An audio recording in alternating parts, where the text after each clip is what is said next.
This episode is sponsored by the FBI.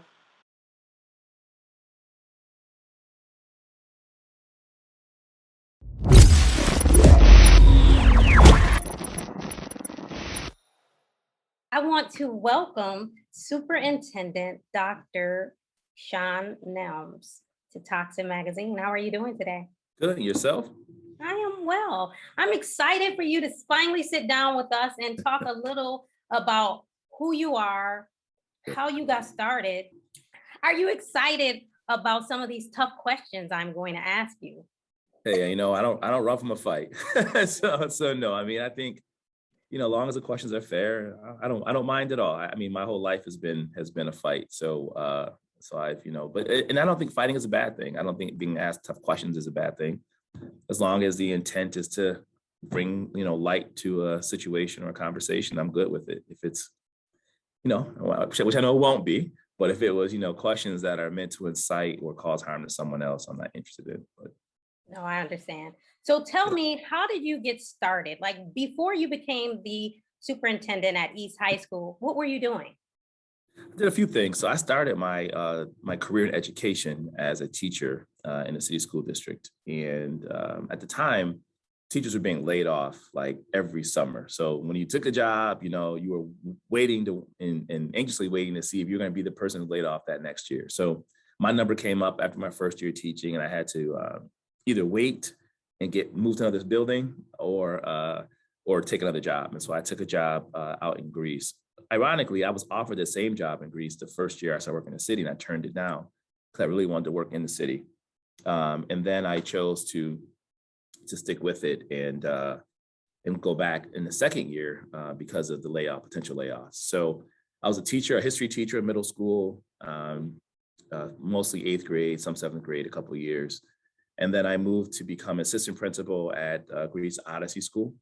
And I was there. And then I got moved to Greece Arcadia to be the instructional leader for the school at the time, which was really unheard of, particularly for people of color. Like, most of the time, Black men are given positions to do discipline or dean of discipline jobs or operations. But we had a director of human resources, Keith Johnson, who's also a Sigma, who said to me, I am not going to allow you to be placed in a position where you are running around and chasing kids. I want you to be able to use your mind in the space. And so I thank him and credit him for creating a pathway for me to do that. And to this day, I don't allow employees of color to be typecast either. Like, every single person who I hire has the vast majority of the responsibility to be an academic one, and then they'll deal with some discipline issues also. But the academic piece is at the forefront. So from there, I went on to become a principal at Henrietta, then a chief of schools in the city, where I oversaw 26 schools on the Northeast zone, within the Northeast zone. And then I left to go become the deputy superintendent of Greece. And I was hired there as a transition plan to replace a superintendent who was retiring in the next year or two.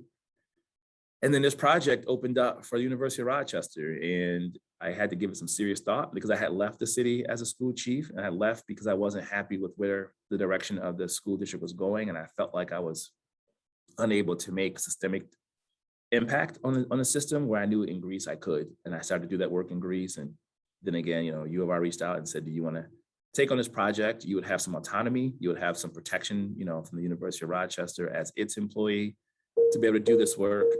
You would work with the school board and with the state education department, but you would have some control over how we manage the school system. And as you heard, that's a bell. I'm in the school every single day doing the work alongside our principals, and that's how I got to this role. And this role started 7 years ago when the EPO, or the Educational Partnership Organization, i.e. the U of R, began to take ownership of this school, and we're now entering year 7.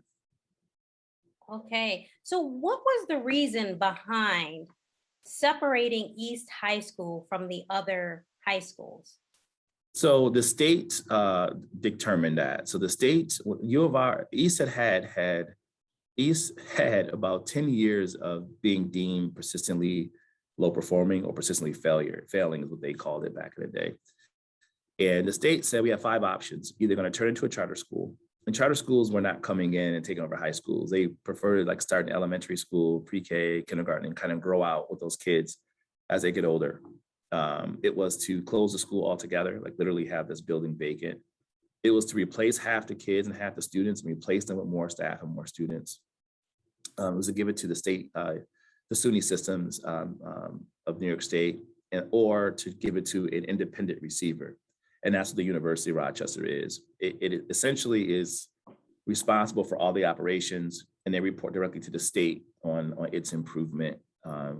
And then I think most importantly, it was created to see if you restructure teacher contracts, administrative contracts, support staff contracts, extended the school day, created a robust curriculum, would that work in an urban setting? And arguably it has. And so the biggest aspect of this, and the most important aspect of this, was to create a school transformation model that could be replicated throughout the rest of the district, using, Rochester as its own context.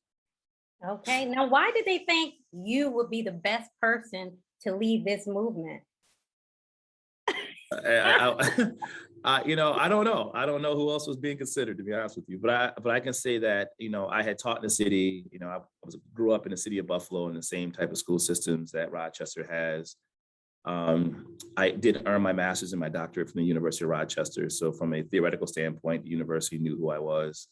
And I have always been part of this community. So it wasn't as if there was someone coming from the outside trying to help the school system. And being a school chief and overseeing 26 schools in the district, I understood the internal opportunities, also the internal challenges that persisted. So I'm not sure, if I was the right choice or the best choice. I just know that the beginning, when I was first asked, I said no. I said no several times. Really? To be honest, because I had just left the system, and I left the system frustrated, and I was in a place that was manageable. I was getting to my kids' games. I had a work-life balance. Like I was doing okay. And to come back in, I really had about my own personal health and professional health, and if I wanted to get back into this space. And if it were not for U of R, as an independent receiver, I would not have come back. I knew that I would have some protection to do the work that I thought was important and necessary without jumping through a lot of hurdles and obstacles and delays to get some of the most basic things done. And so that's why, I was fortunate enough to lead this project, but also willing to do so, is because of some of the autonomy that the receivership model provides and allows. Now, you have been pretty successful because people respect you and respect your opinion. Tell me, how does that work? Like, how did you gain so much respect? Why do people come to you as if, Shaun, I always hear Shaun Nelms, that's the guy. That's the guy who's making change in the community. Why do we have so much faith in you? These are tough questions. I don't talk about myself. I don't know. I honestly think that I'm authentic in wherever situation I'm in. So if I'm at Clarissa Street in shorts and a t-shirt, or if I'm, leading, a conference in a suit and tie, I'm the same person in all settings. And I'm okay with that. I can tell you that I have worked with a ton of people over the course of my career. Again, Greece, Russia, Henrietta, in the city. And I take pride in saying that there's been no one that I've let go professionally that I think hate me. Like I think when people, even when they're not doing a good job or it's not a good fit, you have to keep their dignity intact, and you're not, you shouldn't be judge and jury on them as a professional forever. In that moment, it didn't work. So I give people the same respect if things are going really well as I do if it's not. I think it's that's important to do that. I was reminded of a Caribbean proverb recently from a friend of mine. He says, the higher a monkey climbs up a tree, the more exposed his behind is. And so I'm very, very, very aware that in some people's eyes, titles define impact. In mine, it doesn't. I think influence, how you influence a community defines impact. And so I never want to get to a place where I feel like I'm looking down upon people. I've climbed so high. It's really, I'm just moving within the people. When I was in high school, I ran for president of United Way's youth leadership program. And I found this quote. it's stuck with me forever. And it's by Gandhi, and it says, "There go my people, I must follow them, for I am their leader." And that quote has always resonated because it signals that at some point you have to be led by those that you serve, which to me is an indication that the work and the structure and the culture and the knowledge has been gained by them enough to be guiding and changing you. So I think at East, everything that we do is really to empower students and staff and family in a way that they are dictating where we head as an organization. At some point, I won't be sitting in this chair. At some point, the U of R may not have the same impact or influence, but the community and families and students will always be here, either as current students or as future alum. And so that's incredibly important. So I think that's it. And then from a theoretical standpoint, the whole concept around our leadership model was the foundation of my dissertation, which was creating a model called distributed leadership. And it means that, simply means that there are no single heroic figures in an organization. We have to get to a place where we all own the success and failures equally. So when I speak to reporters or I speak to the community, I'm okay telling the good, the bad, and the ugly about what happens at East. I don't hide it. I don't sugarcoat it, because I think it's important for people to know that this process is messy and it involves people who truly believe in it, who are going to take the ride with you. And it also involves people who don't agree with what you're doing. And those are sometimes the individuals who cause the greatest issues. So within that distributed leadership model and really trying to create a system where all people can move in a similar direction with the same set of standards and understanding is where we head. And so perhaps that's why people choose to work here. I mean, there is a level of autonomy like U of R has given me that I give staff, but there's a high level of support and a high level of accountability. And so people know at the end of the day, we have to perform for these kids and for these families. And so if you're not here for that, then this is not the right place for you. Now, you did mention problems. So what has been the challenges? You are a successful Black man creating a lot of change in the area. So what hurdles have you encountered? If I take East in like thirds, right, we're entering year 7. So I would say years 1 and 2 was probably trying to figure out how we got to this place as a school system prior to our intervention. And as those root causes were uncovered, like how students were not respected and parents were dismissed and staff weren't supported, and the system itself wasn't designed to have levels of accountability, like that was kind of challenges years 1 and 2. I would say years 3 and 4 was about creating and establishing a culture and making sure that the right people were here. So at the end of year 3, we had an opportunity to ask teachers to stay or go. We asked less than 5 students, less than 5 teachers to not come back, because quite frankly, we felt they weren't committed to this work. And it doesn't mean they were bad teachers. This meant that they weren't committed to what we were trying to establish. And there's some other ones who left also on their own, but we asked like less than 5. So I think establishing a culture there, asking some teachers not to come back, caused a huge ripple in the organization. And it was a true test for us to see if we really were committed to the students and families of Rochester, or if we were committed to collecting a paycheck. And the staff overwhelmingly adjusted by year 4, and they became, we say all in all the time, they really dug in to make this work. Years 5 and 6 were probably the most challenging professionally and personally, because man, like haters came out of the woodworks. We had, it was, and it was often from people who claimed to be in this for kids. So you had individuals who looked like the kids, who talked like the kids, who represented the community in different elected or non-elected spaces that started just spewing false information about East, saying we were getting rid of kids, talking about cheating and all this stuff that we just kept, as we say in the community, we kept giving receipts like this is not what you're being told it is. And people were listening to it. But once something goes out into the community and it kind of catches on, it takes 4 times as much energy to kind of change that perception. And so I decided year 5, I was going to stop debating with people in the community who had their own self-interest. And we just did the work. And I'm happy that in year 1 of the EPO, our baseline data for graduation was 33%. And I can tell you that entering year 7, our unofficial graduation rate is 85.3%. So, as we say, men lie, women lie, numbers don't. Right. And so, you know, I mean, that's who we are as an organization. So my job is to protect people from the teachers and staff and students from the outside noise. Sometimes that means I have to wear it by myself, but I'm okay with that. If I know that the work that's being done is going to change lives forever. When you have a graduation rate of 33%, there's a lot of kids you're pushing out the door who will never have an opportunity to change themselves and their family. When you have a graduation rate of 80, 85, 90%, you increase the likelihood that this community will be thriving. And so I'm cool with taking the heat and taking the insults, as long as I know the system that we're in is providing something more than it did when I arrived. And so I would say those are the challenges. Again, I think professionally, there will always be challenges. I think the hardest part for me was personally when I was hearing so much from people who claim to be about these kids. And often they would say things like, East costs too much.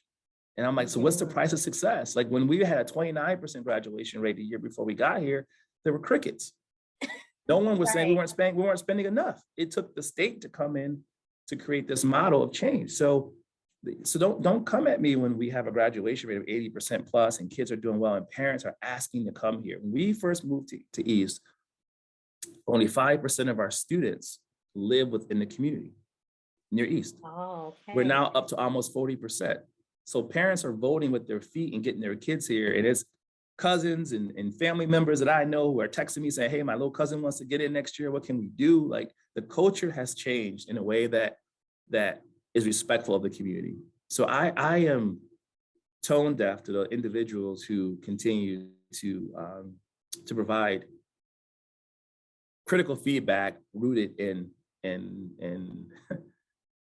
untruths. If someone comes and says, hey, things aren't going well, then I'm more than happy to talk about that. Again, that might be the bad, ugly part. If someone says, hey, this is something I think you need to do, we often do it. So I'm okay. I sleep well at night, but I would say, year 5 was tough because I didn't understand why it was happening, where it was coming from. And then when I found out, it was primarily by those who either were spreading misinformation and they believed it, and or they had ulterior motives that had nothing to do with the families and kids here at East. And so, I paid that little attention.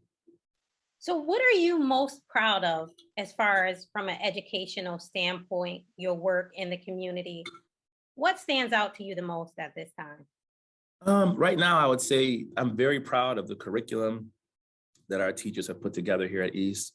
It's taken, 6 years for them to come together and to redefine it. And the curriculum is basically the roadmap for where kids are going to go academically. And then they created lessons that help kids along that journey. And it's lessons they co-created. So if I'm an English 11 teacher and there's 4 of us, we're all teaching very similar lessons across the board. So that allows me to tell a family, when your child comes to East in 6th or 7th grade, when they leave in 12th grade, they would have had very similar academic experiences.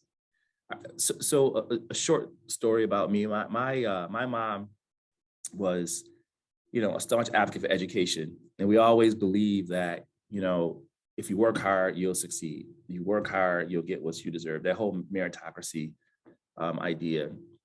But it was in my senior year of high school. My sister, who's a junior, my younger brother was in 8th grade, reached into their backpack, first day of school. We used to cover our books in brown paper before the first day of school, so that if you mess the edges up, your parents don't have to pay for it. So we were going through that exercise.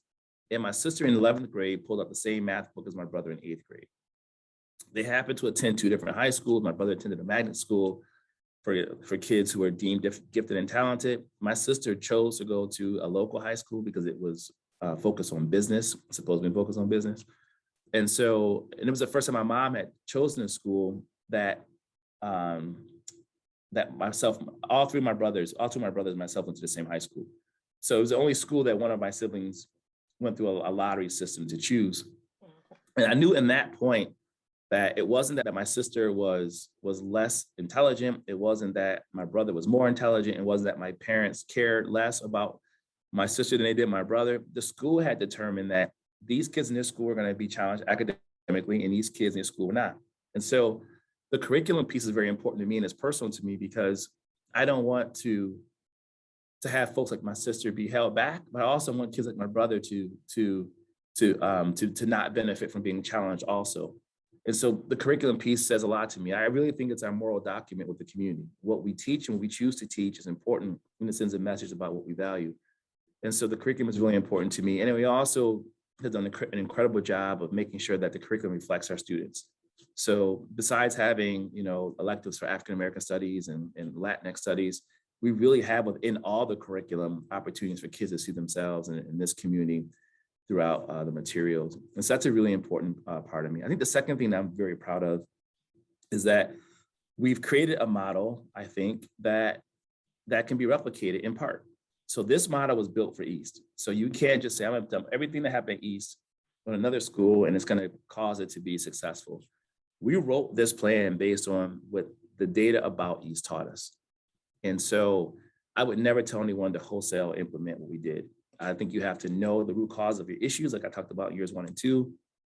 You have to get staff and students and parents to buy into that change process. And then you have to have such a high level of accountability that you don't get steered away from it when people are being challenged academically. But there are parts of it that schools could adopt easily, and they have. Some folks have adopted our restorative practice model. Others are taking our curriculum across the county and implementing it in those schools. Others are looking at this distributed leadership model and how they train their school administrators. Our teacher leader model is influencing how schools think about in putting teachers in more visible roles to be able to help with lesson plan implementation and such. So I think the curriculum piece is critically important, but I think the leadership model also can be easily replicated if people want to put the work in. What I have noticed, quite frankly, Shanique, is that people spend more time arguing against the change process because it's hard, and they double down on the status quo. And so when I hear someone say East costs too much, and they don't then counter that and say, and here's what we should do, that's a conversation I don't even entertain anymore. It used to bother me. So if you come with an alternative plan that will give all of our kids an access to a school that graduates more kids and gets them prepared for college or career or the military or work, then I'll have that argument all day. But you can't keep saying that East costs too much. And you weren't screaming like that when they had a 29% graduation rate. What we should be doing is advocating for components that are effective in urban settings, particularly in Rochester, across the district. I want to hear what's happening at other schools too that we should be learning from. And I want, so it should be the benefit of all kids and families in Rochester if we are more thoughtful in how we engage. So I'm proud of that, I'm challenged by it. It's frustrating at times, but I think that and I would also say both of those processes are ones that involve other people doing the work. So curriculum were like teacher leaders, administrators. It wasn't me standing in front of people so that's the distributed leadership model. That's what that quote by Gandhi talks about, letting the people and getting out of their way. The leadership, distributed leadership model, I began, but then I gave it to the administrators and they had to implement it. And it was tough for them because at times they wanted me to just give them, how do I get from point A to point Z so I can get a good rating on my evaluation? And I said, nothing that leads to whole system reform is a straight line. It's wavy, it's squiggly, it sometimes doesn't connect, but eventually you'll get there. And that's what it has been for us for the last 6 years. Now, I remember when we initially came in contact, you were working on some racial curriculum for Monroe County. Now, recently, there was a slide from Hilton High School. Now, would Hilton be a part of the Monroe County school districts that you were working with? And was that slide something that was part of your curriculum that you were going through Monroe County? That slide is not part of our curriculum, no. I would say that all Monroe County schools have access to all the materials, and there have been different levels of implementation based on each. And there's really no way for me to monitor that. It wasn't a mandate for me. It's something that the superintendents are willing to lean in. Some have taken it and expanded it and done great things. Others are still tinkering around to see if they really want to do it. And sadly, some have even said, well, we want to do this unit, but we're not going to talk about, issues around policing or things like that. The whole idea was to bring folks together from all over the county to create curriculum that really stretch the kids' minds and ways of thinking. If schools chose to kind of water it down or whitewash it, it's, I have no control over that. The incident in Hilton is a complex one, because I have to believe, right, that it was done with the best intentions, but with the wrong execution, or at least the context that we saw suggested that. I didn't see the whole unit. I didn't see the whole discussion, but I definitely would not allow that to be the way in which we teach that concept here at East. I also would say that the book To Kill a Mockingbird, which I think that lesson was from, is a book that talks about the Black experience through the eyes of a white author. And I think that you can find other books written by Black folk who can do the same thing, and maybe you compare and contrast them. How do authors write about their experience, the experience of others? Maybe you look at language choice. Like, there's so many different ways to connect the lessons of that book with other lessons of other books. I'm opposed to teaching a book. Like, there's no single book that will give you, the exact lesson that you need or you want. So, if I were to, if I were working with Hilton, or I were working through the U of R with schools that have something that look like that in lesson form, I would strongly suggest that you look at all your curriculum, because I think what school districts are starting to do is they're just putting lessons on top of a weak foundation, right? So it's like trying to build a beautiful home on a foundation that is termite ridden, and it's not solid. It looks good, right? But it's not. As I'm saying, you got to like tear it back down to the studs and then rebuild. And that's what we did at East. We tore it down to the studs in year one, and we rebuilt our curriculum. It took 6 years to do it. But there are enough lessons and units out there now. You don't have to tear down to the studs. So if a school wanted to adopt a curriculum, it's theirs. Like, take it. Like, we're not selling it. It's free. It's there. But when folks don't, I said this earlier, like, your curriculum is your contract, your moral contract with your community. When things like that happen, and they continue to happen, you got to ask yourself, as a school system, at what point are we going to do the real work of tearing this down and really trying to reshape where we move forward? Until schools do that, I think we're going to keep, unfortunately, seeing these lessons pop up, even from those who have good intentions. Now, have you reached out to anyone at Hilton just to kind of maybe help them out on a better lesson plan when it comes to race? No, I will say that I have made myself available to all folks in the community, and not just me, but the teachers here. It's their work. It's our teachers' curriculum. So we've made our curriculum public. We have a website called elevatededucator.org, elevatededucator.org. There are a series of lessons and units that are posted for free. It's been given out across the state. I had someone from Virginia call me last week because they're using it. So it's out there. And so, it's one of those situations where, often people will say, you ask the person who was damaged most to fix the problem. And we run as Black folks to the issue. We're going to try to help. We're going to be the equity person. We're going to help out. I'm not doing that anymore. Like, I'm not spending any more energy on trying to convince people that this is good work. And I'm not saying this is about Hilton. I'm just saying in general. So when issues pop up and people ask me, will you help? My questions now are, how have you helped yourself up to this point? Right. If they have demonstrated a desire to do that, then I'm willing to help. But I'm no longer going to a district so they can say, hey, we're working with, East, we're working with U of R, or working with Shaun.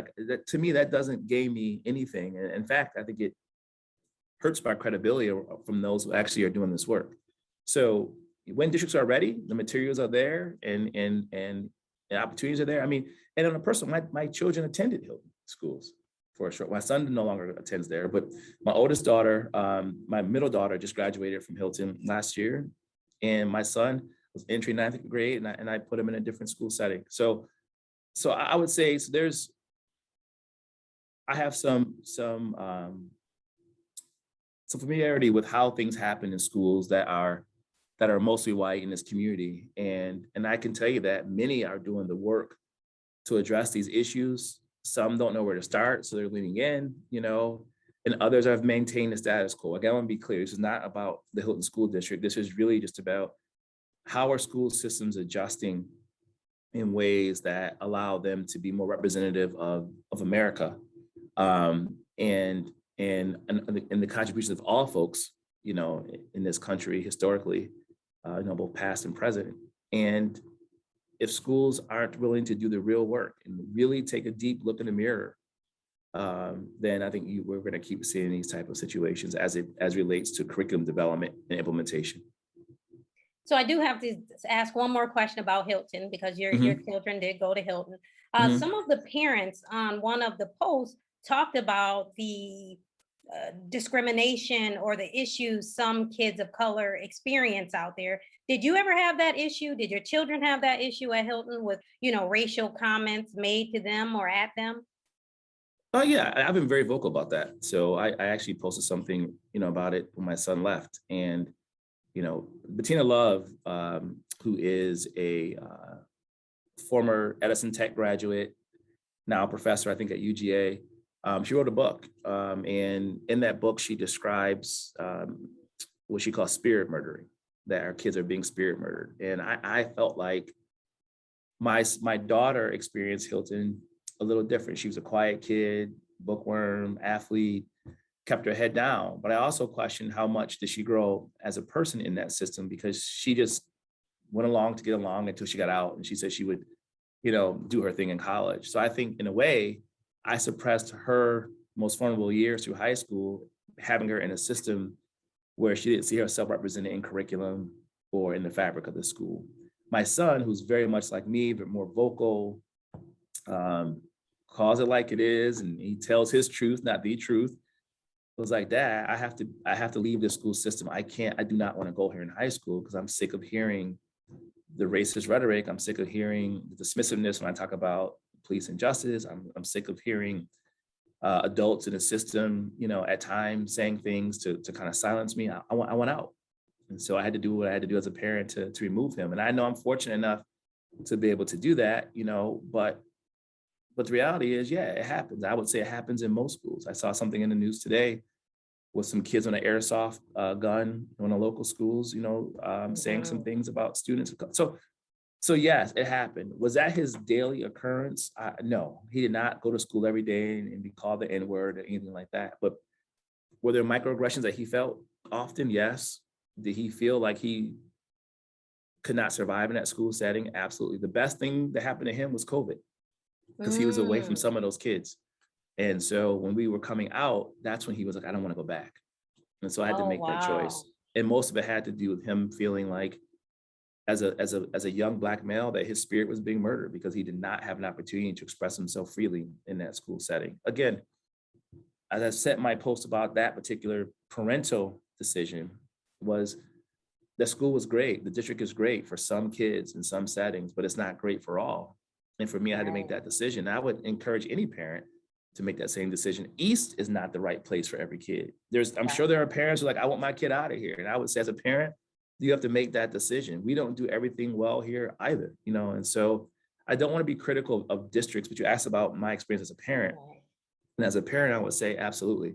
And the message that I learned from that was that as a parent, I didn't do enough to protect my child. And that's something I live with forever. Like I don't speak on other school systems because most of the time they're my peers, and I just kind of, and I got my own stuff to worry about when it comes to trying to change the school system. But I noticed that that I silenced my parent voice because of my professional position.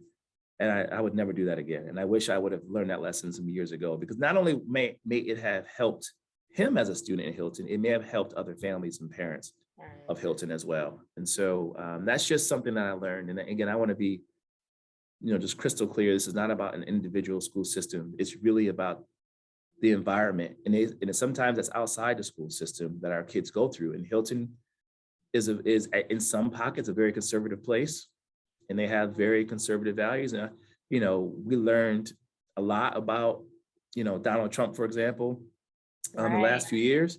But I think we learned more about our neighbors and our family and our friends over the last 4 years. And what I Mhm. noticed in that environment is that my son may not have had the most welcoming of experiences moving forward based on some of the rhetoric that I saw. But again, there's also some very progressive and liberal parts of Hilton's community too. And I think that the community itself is starting to shift.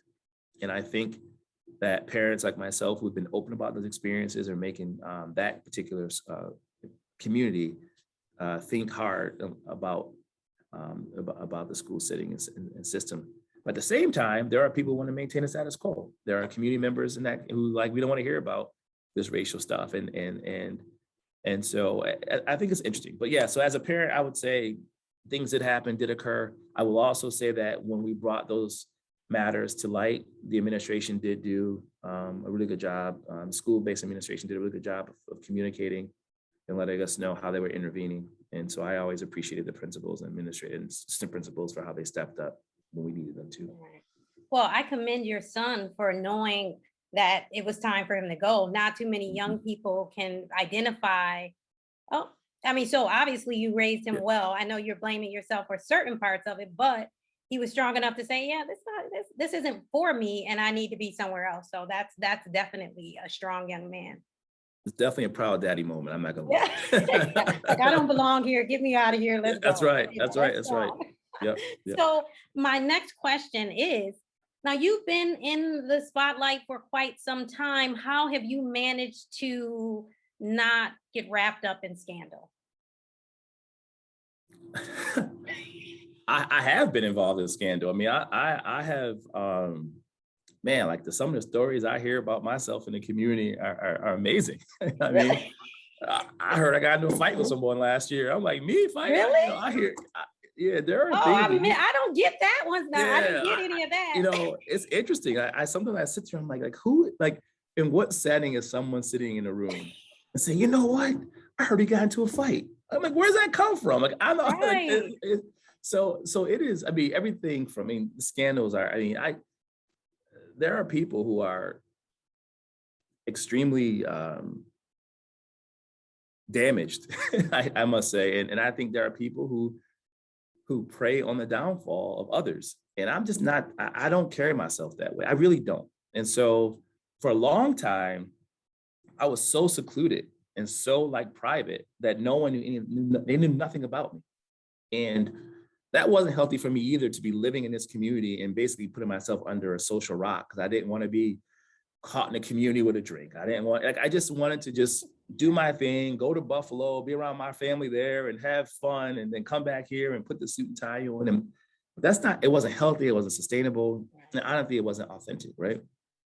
So when COVID happened, I think isolation and just like, you know what, I'm a little older now, and you know, as the older you get, you kind of get that I don't give a care attitude about life, and I'm going to just be authentically me in this space. And I've met some really like incredible people, like dope people in the community, outside the community, in Black spaces, that like they embrace their authentic nature. One of my boys, Chris Endon, just wrote a book, Ratchetdemic, and talks about being a ratchet and being an academic and really advocating for kids in these spaces. And I felt more free, more authentic the last couple of years, because I kind of exposed the community to who I really am outside of this shirt and tie. I love to cook. I love playing sports. I'm a huge football fan.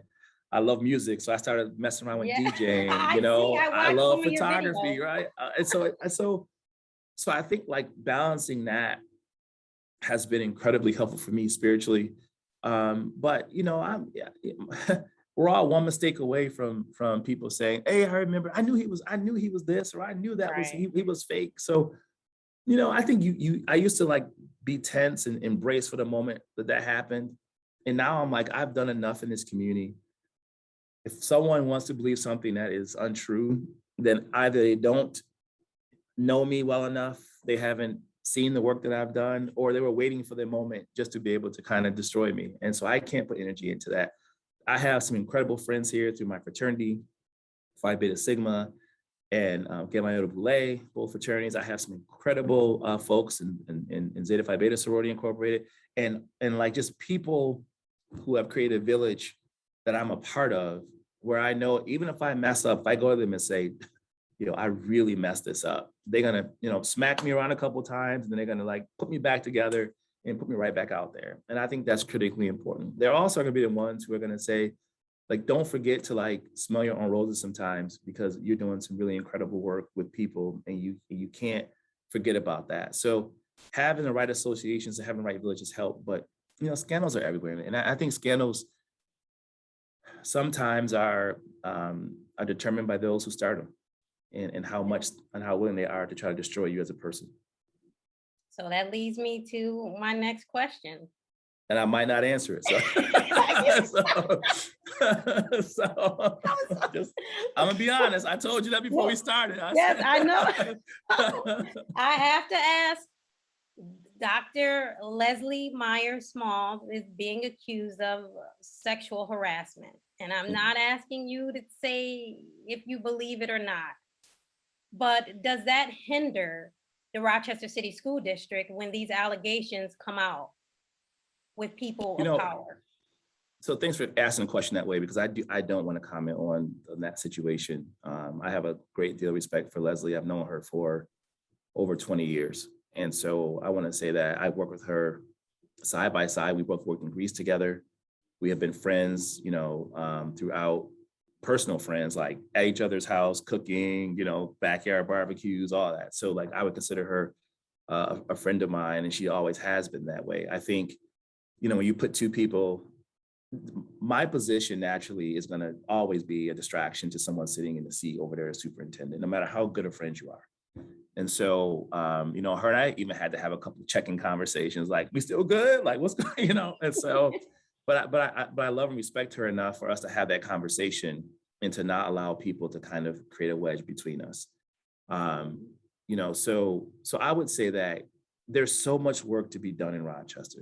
Just my experience at this school, and the East was, remember, the lowest performing school, the lowest performing district in New York State. So I think our issues were much greater than some of the other schools that were, somewhat doing okay over the last few years. And so I know how much energy it takes to do just this school. And so anything that distracts a superintendent, a school board, a community from doing the real work is never going to be a good thing. And unfortunately, like I said, there's going to continue to be things that happen in this community, and how we respond to them is going to be critically important.